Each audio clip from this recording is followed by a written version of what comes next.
जय महाकाल श्री शिवाय नमस्तुभ्यम। कैसे हैं दोस्तों? आशा करता हूं कि आप ठीक होंगे। तो आप लोगों की सिर्फ डिमांड थी कि इस समय रुद्राक्ष मिल रहे हैं या नहीं मिल रहे हैं। तो होली में त्यौहार था, होली के बाद रुद्राक्ष मिलेंगे या नहीं मिलेंगे और हम कब जाएं वहां रुद्राक्ष जब हमको मिल जाएंगे। इसीलिए दोस्तों हम आपके लिए एक नया वीडियो लेकर आया हूँ। तो दोस्तों मेरे साथ चलिए आप सीहोर। अब हम सीहोर पहुँच चुके हैं। सीहोर जाने के बाद मैं आपको जानकारी दे रहा हूँ। सीहोर जैसे ही आप पहुंचेंगे आपको इस तरह की बहुत ही भीड़ मिलेगी। आपको यहां आने पर ऐसा महसूस होगा कि आप किसी मेले में आ गए हैं। आप चाहें तो अपने घर से भी पूजा पाठ की सामग्री लेकर जा सकते हैं।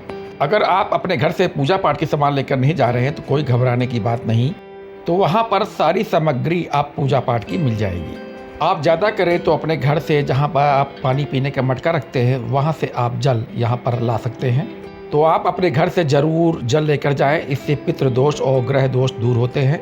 तो आप जल को अपनी किसी ही बोतल में भरकर घर से लेकर जाएं। बाकी सारी सामान पूजा की आपको वहां पर मिल जाएगी। हो सकता है आप तिलक वगैरह आप नहीं खरीदना चाहते हैं तो अपने घर से लेकर जा सकते हैं। तो हम इस समय पहुंच गए हैं सीहोर और ये कुबेरेश्वर धाम का है मुख्य द्वार। तो मैं आपको बिना ही किसी रुकावट के ले चल रहा हूँ रुद्राक्ष के लिए।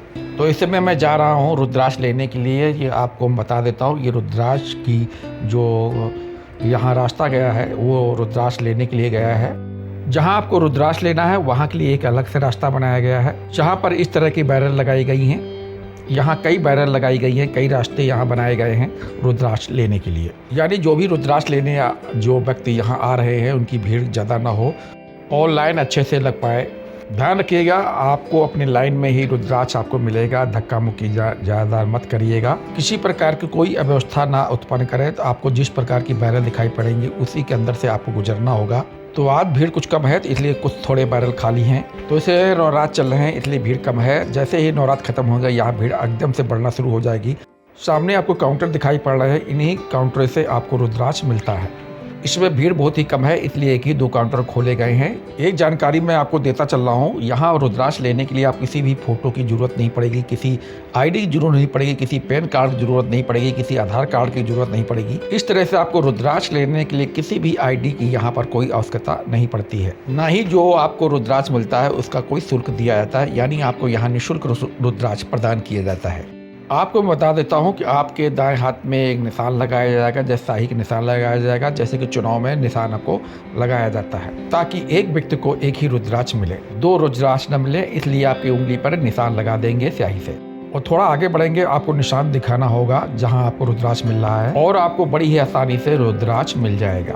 ना आपको किसी आउटर आईडी की जरूरत है, ना किसी शुल्क की जरूरत है, ना ही आपकी फोटो की जरूरत है। यानी आपको वहां पर कुछ भी ले जाने की कोई जरूरत नहीं है। तो रुद्राक्ष हमें मिल चुका है। ज्यादातर यहाँ पर रुद्राक्ष जो मिलते हैं पंचमुखी रुद्राक्ष मिलते हैं।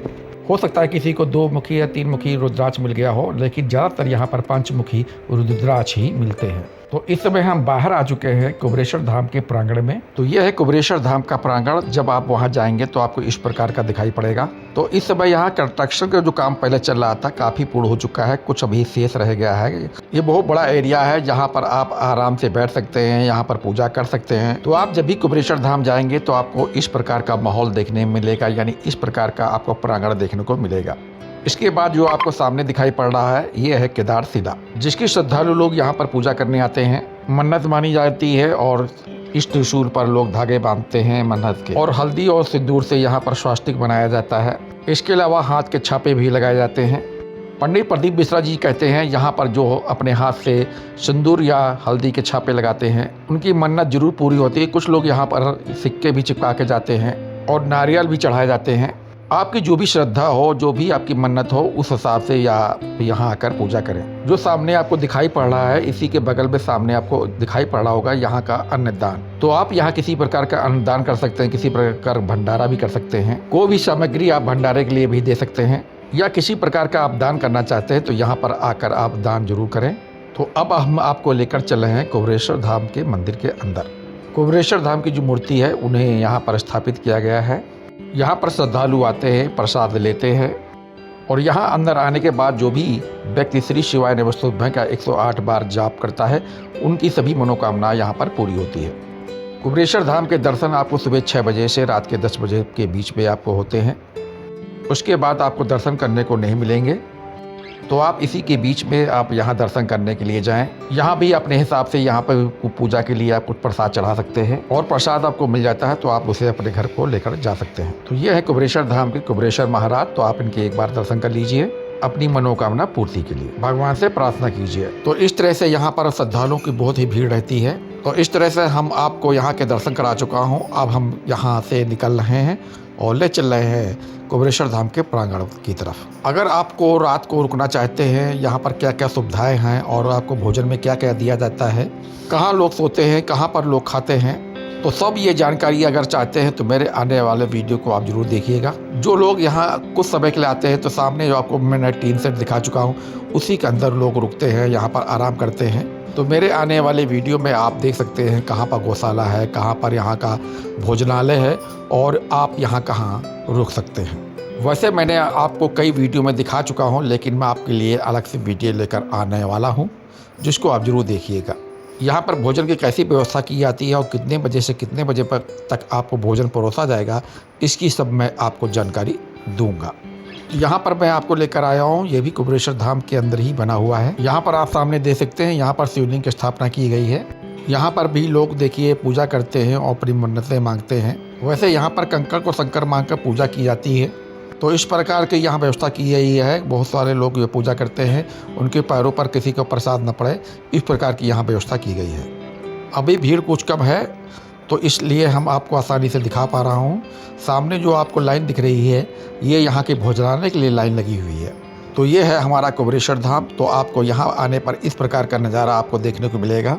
यहाँ पर लाखों संख्या में श्रद्धालु लोग डेली आते हैं, अपनी मनोकामना पूर्ति के लिए आते हैं और बहुत से लोगों का मानना है कि यहाँ पर उनकी मनोकामना की पूर्ति होती है।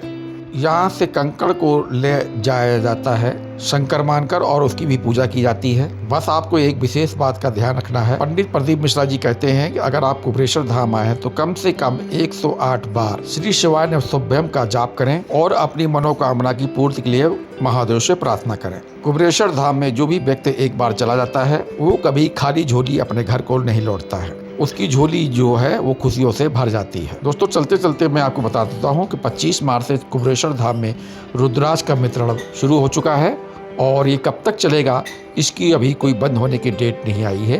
तो इसलिए मैं आपसे आग्रह करता हूँ कि जल्दी से आइए आप कुबेरेश्वर धाम और रुद्राक्ष जरूर ले जाइए और यहाँ कुबेरेश्वर धाम में दर्शन जरूर करिए। तो ये था हमारा आज का वीडियो और जाते जाते मेरे इस चैनल को आप सब्सक्राइब जरूर कीजिए और साथ में बेल आइकन का बटन जरूर प्रेस करें। श्री शिवाय नमस्तुभ्यम।